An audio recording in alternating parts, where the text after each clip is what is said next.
Okay guys, so for those of you that want to listen to me read through these books of fables or pages or whatever you like to call them, let's have a read through them. And let's see here. Bigby Wolf, Fabletown Sheriff, the renowned Bigby Wolf, Big Bad Wolf. He's known for tormenting pigs and girls in red hoods, but he is trying to put those dark days behind him. Bigby now acts as Fabletown's sheriff and remains in his human form mostly. However, due to his rough past, the citizens of Fabletown are slow to trust him. Bigby is determined to show that he's truly changed, but some instincts are just too hard to control. True. Let's move on. Snow White. Snow White may seem cold, but this stems from her life of mistreatment and abuse back in the homelands. After escaping assault and imprisonment, not to mention an attempt on her life, she married Prince Charming. It wasn't long before Snow discovered that Charming cheated on her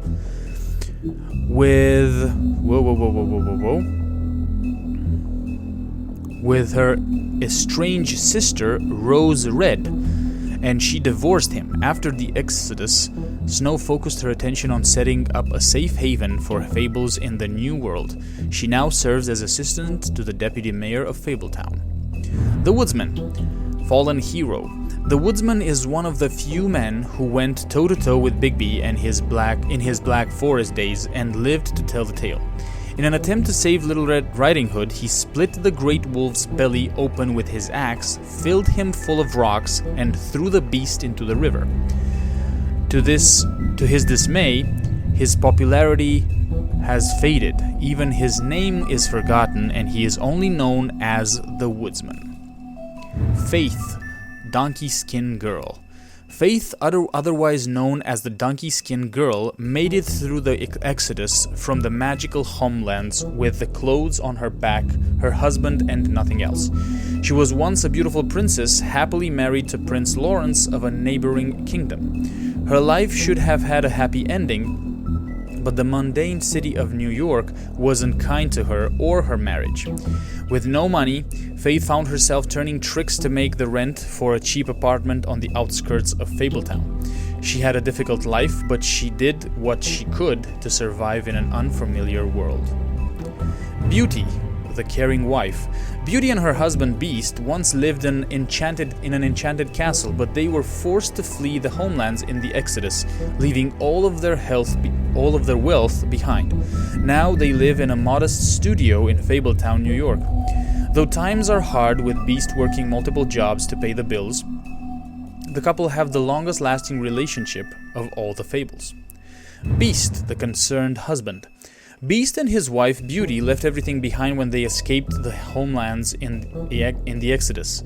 Without his former wealth, Beast must pick up extra work to make ends meet. He is able to get around Fabletown without a glamour most of the time, but if Beauty gets too angry with him, he becomes more beastly by the minute, growing horns and large teeth. Despite the occasional bickering, the two are truly in love and have the longest lasting relationship of anyone in Fabletown. Mr. Toad, the slumlord. Mr. Toad is the superintendent of a defunct tenement on the edge of Fabletown proper.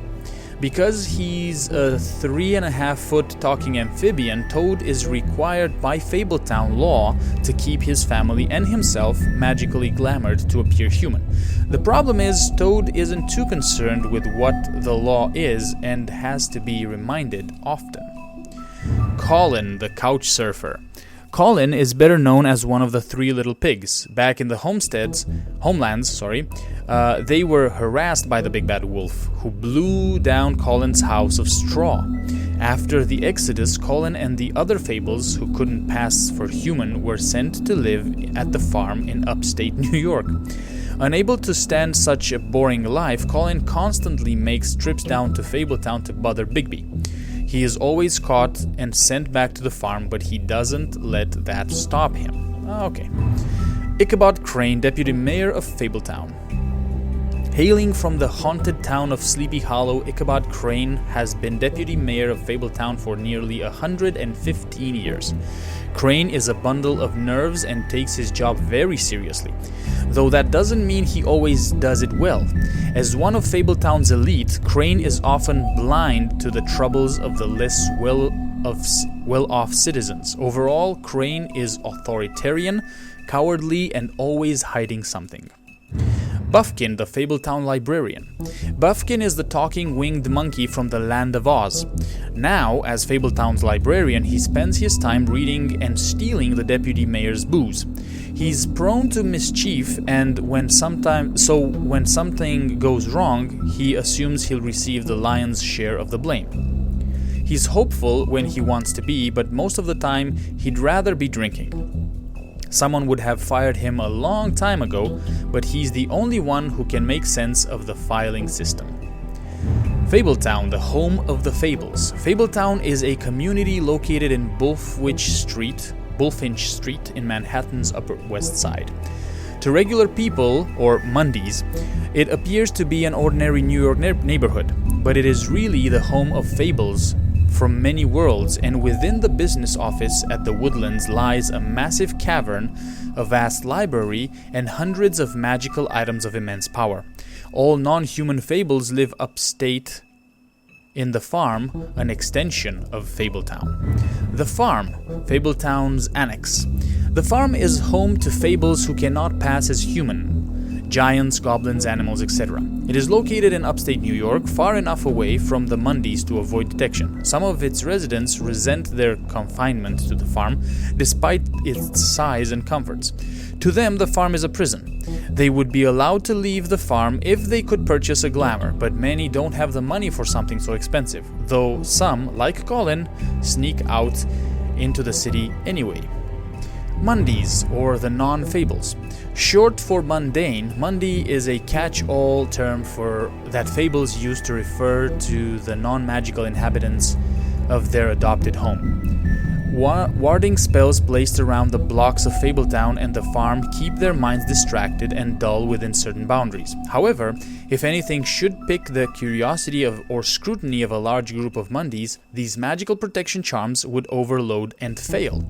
As Sheriff of Fabletown, one of Bigby's primary functions is ensuring the Fabletown community maintains a low profile. Glamours, aka disguise spells. Glamours are spells that allow the user to change their appearance. They are expensive but can be purchased by non-human fables in order to pass for human among the Mondays. Cheap glamours can be found in the seedier parts of Fabletown, but they are often unreliable and prone to sudden failure. Prince Lawrence, Faith's husband. After escaping the homelands, Prince Lawrence and his wife Faith immediately fell victim to the harsh realities of the mundane world. They moved to New York, hoping to find aid in a community of fellow fables, but without enough money to live in Fabletown, they had to settle on an apartment on the outskirts of the neighborhood. Unfortunately, that meant they were out of sight and out of mind when it came to government assistance. Their prospects dwindling, Faith left Lawrence to try to make it on her own. Now, without his wife to support, Lawrence struggles to motivate himself and quickly sinks into depression. The Tweedles, or the hired goons. The Tweedle brothers, Dum and Dee, are thugs for hire. They appear human, allowing them to carry out their contracts in the Monday world without drawing suspicion. They are as inseparable as they are ruthless. Okay? Holly, the Trip Trap owner. Holly is a no-nonsense kind of troll and the owner of the Trip Trap bar. She's glamored to appear human, but her patrons know better. Holly takes good care of her regulars, often the downtrodden fables with little to spare, but she has no patience for the Fabletown government that has done nothing to locate her missing sister. Grendel, the drifter. Grendel just wants to be left alone. In the old days, he terrorized Norse mead halls, but lately, He can be found occupying a stool in various quiet, dumpy bars around New York. He hates the noise of the city, but must work there to afford his glamour. Despite his gruff bearing, he is fiercely loyal to those who've learned to offer him the space and silence he desires. Talking to him is like watching a time bomb tick down. It's only a matter of time. Bluebeard, the wealthy scoundrel. Bluebeard managed to escape the homelands with his riches intact and continues to be one of the wealthiest fables in New York. The Fabletown government depends on his generous contributions, and he often uses his influence for his own benefit. As a former serial killer, he claims his days of decapitating his brides are over, but even if he was able to live his violent ways in the homelands, that hasn't stopped him from making the occasional trip down Crooked Lane. Bigby's Mercy. In the days leading up to the Exodus, the big bad wolf hunted armies of men and goblins in the Black Forest. These invading forces had driven off the greatest beasts' preferred quarry, and their own flesh was rotten into corruption. Or with corruption. Hardly a suitable replacement. He made it his game to destroy their camps, devour their night watchmen, and disrupt their supply trains while sparing their prisoners. One day, he broke their ranks and discovered a particular woman they held captive. Her skin was white as snow, but her hair was as dark as the night sky. He approached her, and she, knowing no sword could match the giant wolf's power, bravely placed her shackles in the beast's mouth. He freed her, but years would pass before the two met again in the Mundy world. Bluebeard's Mercy. Bluebeard's last wife. After a long line of marriages resulting in mysterious disappearances, Bluebeard's last wife in the homelands was naturally suspicious of him. One day he departed on business, leaving her alone in his estate. He gave her free rein of all the rooms, but made her promise not to open the closet on the ground floor. She defied him, of course, and discovered the location of his missing wives. When Bluebeard returned, he knew he must kill her before she revealed his murderous secret. She persuaded him to allow her a moment to pray, which he reluctantly granted. This small mercy gave her brothers time to arrive and rescue her, and Bluebeard's crimes were exposed. The 13th floor, the Witches and Wizards of Fabletown.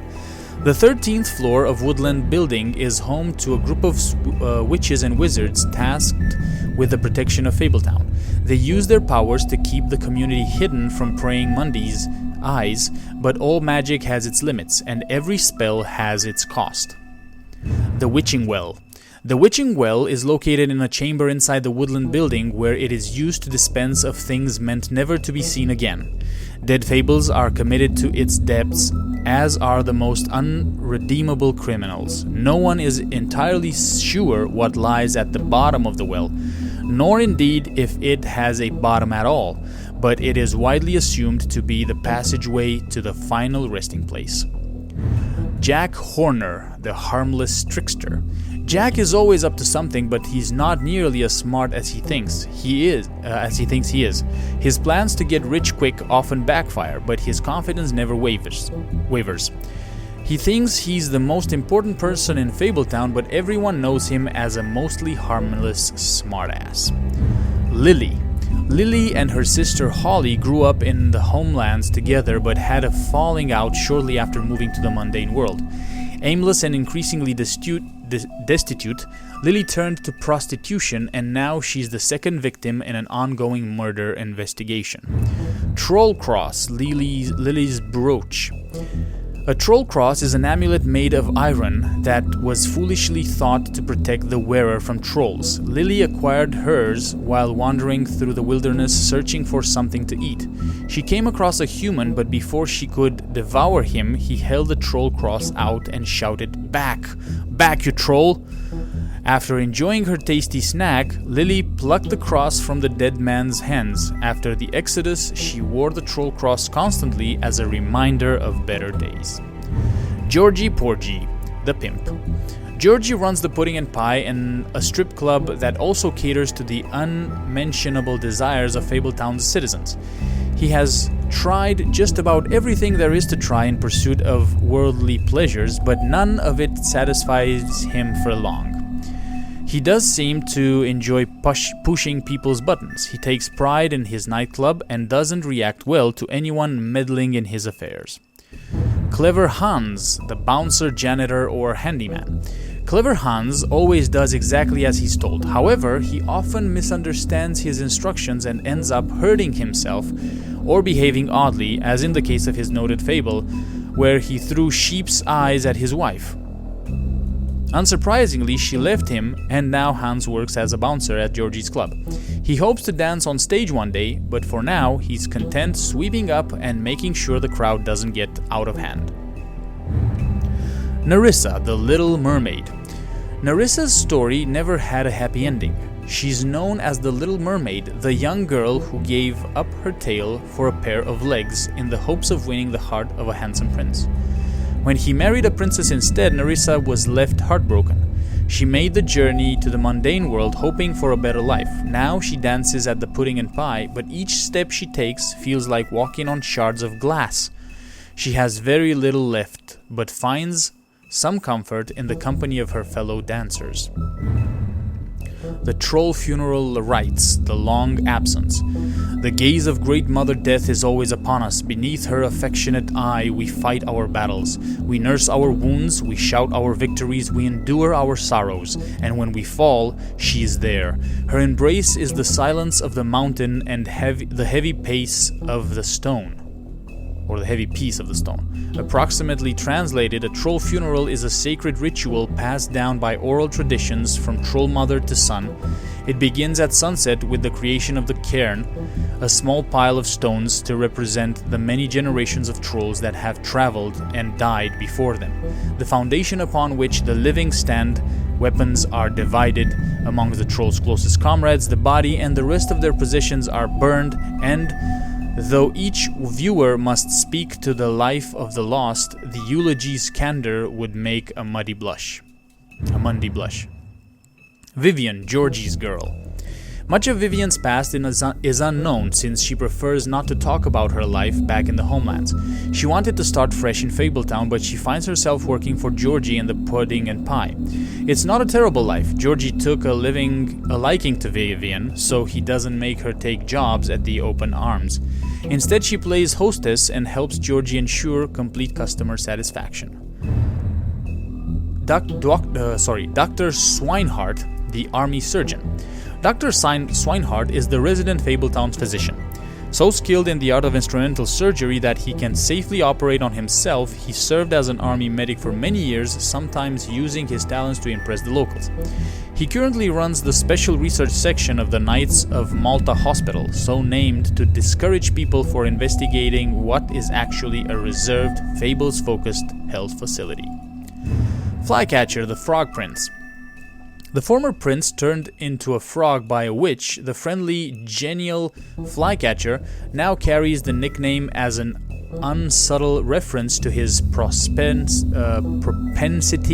for catching and eating flies. His wife and their children were brutally murdered back in the homelands, a fact he attempts to deny himself by committing to a series of endless tasks and janitorial duties. Wow, I didn't know that about Flycatcher. The Trip Trap Bar, the Watering Hole. The oldest bar in New York City, the Trip Trap was established in 1725 in secret by Starkad, the legendary Viking and reprobate, as a place for fables to meet and drink and commiserate. Known then as the Grammarian's Tavern, he eventually lost it in a bet to a tribe of mountain trolls who quickly renamed it and made it their own. Holly is the current proprietor, having inherited it from her mother when she died in a boating accident in the early 20th century. Auntie Greenleaf, the White Deer. Horticulturist, alchemist, and lover of animals, Auntie Greenleaf is one of the few rogue witches still living outside of the 13th floor, unsupervised and unrestricted. Rumored to have lost daughter in the homelands, she suffers paranoia and depressive mood swings and will only venture outside at irregular hours under the guise of an ethereal white deer, an oft-whispered specter of Brookhaven's natives. Glamour Tube, the handy disguise. Glamours can be produced in a variety of ways, but one of the most common due to its ease of use is to take a small hollowed-out tube or container and place within it several items unique to whomever the caster wants to copy. A witch is required for the reactionary charm. Two downsides of this type of glamour is that totally unique appearances are completely impossible, and the nature of the vessel makes it quite unstable. The Ring of Dispel, the Arthurian band. Reputed to be fashioned by a Byzantine clan in an attempt to ward off a coven of witches, the Ring of Dispel, or Dispelling Ring, or Magic Cancelling Ring, eventually was given to Lancelot by the Lady in the Lake. Recovered by the business office after the immigration to New Amsterdam, which is New York, it was assigned to Greenleaf for caretaking. Bloody Mary, the urban legend. The true history of the person known as Bloody Mary is almost completely unknown, even to Fables most acquainted with its members. Her name, Mary, at least, is not up for contention, nor is her penchant for shocking violence, an inlaid resistance to magic and spells, and a strange ability to use any reflective surface as a portal, effectively shortcutting space and time. Thought by Mondays to be the wailing apparition of a childless ghost, though any evidence of that is as yet unseen. The Silver Bullets, the wolf's weakness. The legends of the great and magical wolves often make mention of their weakness against weapons made of silver, and those tales bear out to be true. The silver bullet Mary shot Bigby with was not the first, but any of them could be his last. Any silver left in Bigby's body weakens his system, slows his healing, and can cause long-term damage. The acting deputy, Snow White. With Ichabod Crane firmly out of the picture, the King Cole still absent, the task of leading Fabletown falls squarely on Snow's shoulders. She has performed many of the job's duties for a long time, picking up the slack for Crane. But now that she's fully in charge of the business office, she has to deal with a new level of politicking she had not previously been exposed to.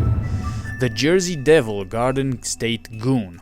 Not all of the Fables who came to this world landed in Fabletown. There are those who scattered across the farthest corners of the earth, and there are those who simply preferred the Garden State to the Empire State.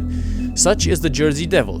Reports of its appearance have varied. Most accounts make mention of leathery wings, but an encounter with a certain axe of legend some years ago has temporarily rendered that feature absent. Okay, because you cut off his wings. Gotcha. Woodman's axe, ensorcelled by druids. Once just a simple tool for felling trees, the axe became much more when it was ensorcelled by druids and marked with their runes.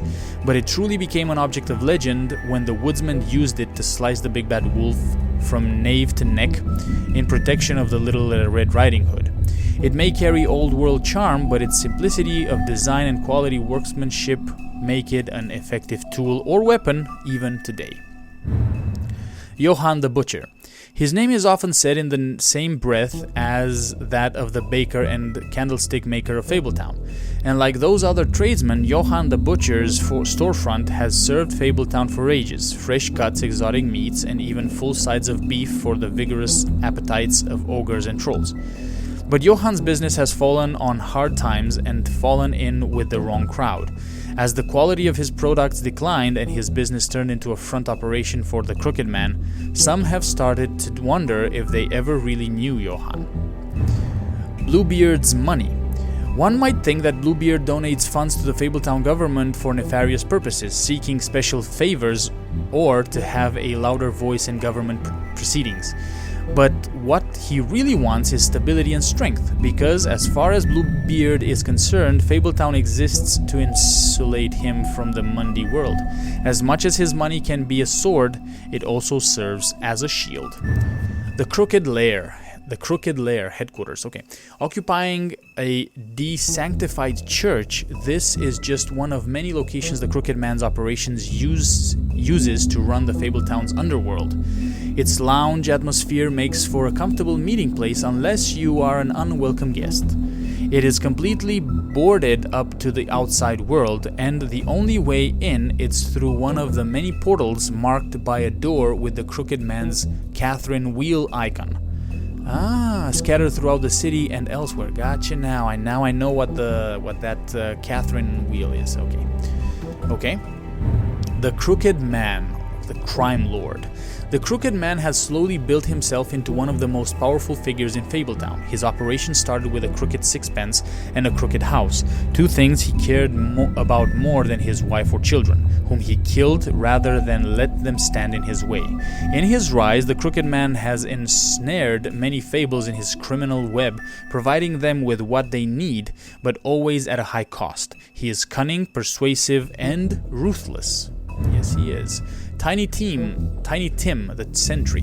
While most fables recognize that their longevity and overall well-being is improved by the Mundy's world knowledge of them, for a select few, that does not seem to apply. When a malady or injury is an integral part of a fable's story, that notoriety can make recovery nearly impossible. That's what Tiny Tim thinks, at least, and no medical care or magic, rather, none that he can afford, can heal his leg. Life on the farm. With its idyllic location and managed community, the farm would seem to be a welcome alternative to eking out an existence in Fabletown. But those who have lived there see it very differently. They see it for what it is, a prison, a place where you are free to be who you are and do whatever you please, except leave. It doesn't help that while fables who appear human do not have to worry about being sent to the farm, they always seem to fill the leadership roles there. Vivian's story, the girl with the ribbon. Vivian was the very first to bear the curse of the purple ribbon. Removing the ribbon would result in death, and any attempt to talk about it was thwarted by the spell upon it. As time went on, she tried to live a normal life. Eventually, she married a nice man, but he was constantly wondering about the ribbon around her neck. Despite her pleas for him to leave it alone, one night while she was sleeping, he attempted to remove it. As he pulled on the edge of the string, Vivian woke and saw what her husband was doing. In a panic, she pulled away, preventing the ribbon's knot from being undone. Furious, she tried to express the severity of his actions, but her husband was unable to understand. She realized then that she couldn't trust him and decided to leave. She lived alone for the rest of her days in the homelands, preferring to the safety of isolation to the risk of another betrayal. Whoa, okay. The Pudding and Pie, Vivian and Georgie's place. Vivian and Georgie met during the exodus from the homelands, and they helped each other survive the long journey to the mundane world. Upon their arrival, however, they found it hard to make a decent living. With what little money they had, they opened the Pudding and Pie. Operating a strip club may not have been the most desirable occupation, but they figured it was better to be in charge of a place like this than be forced through desperation to work at one. The Big Bad Wolf, Bigby's true form. Bigby's true form is that of a giant 8-foot-tall wolf. In addition to his iconic huff and puff power, he has also inherited other abilities from his father, the North Wind. For example, Bigby is able to hold his breath for an abnormally long amount of time, making it impossible for him to drown. Whoa. Okay. Mary's loyalty, part of the job. Bloody Mary began working for the Crooked Man many centuries ago. He promised her freedom to do as she pleased as long as she agreed to act as his personal bodyguard and hitman. Because of the Crooked Man's power and influence, Mary never had to worry about getting caught by the authorities. She enjoys her job immensely and would defend the Crooked Man to the death, mostly because she finds it fun. Fabletown Justice. When a criminal is captured in Fabletown, the traditional procedure is to hold a formal hearing in front of the community or concerned parties. However, exceptions are often made to expedite the process. In reality, there aren't any hard and fast rules for these types of situations, and the extent to which policies are upheld can depend on who is being charged. The New Order, Snow White in charge. With Crane out of the picture, Mayor Cole has officially appointed Snow White as the Director of Operations and Deputy Mayor in his absence. Many would say his promotion is a long time coming, since she was instrumental in the establishment of Fabletown and personally ensured that many Fables made it to the New World safely. She's also been doing the work of Deputy Mayor unofficially for years. Sheriff Bigby. After fleeing the homelands, Bigby Wolf spent many years wandering through Europe. With a Fable colony quickly developing in the New World, Snow White and Feathertop tracked down the wolf and offered him passage to Fabletown. He agreed, and Snow cut him with a lycanthropy-stained knife to give him the power to change into human form at will. Bigby became sheriff of Fabletown under King Cole's administration, but because of his violent past, many Fables didn't trust him, and he was banned from ever setting foot on the farm. To this day, he struggles to redeem himself in the eyes of the community. Alright guys, so we read the Fable entries that we have unlocked. Very interesting. I liked all of them. I really enjoyed the games. I haven't said that in the previous video. I really enjoyed the game overall, and I really hope that you enjoyed it with me. Yeah, well, that was awesome. Okay guys, thank you for watching or listening, and I'll see you in the next one. Bye-bye.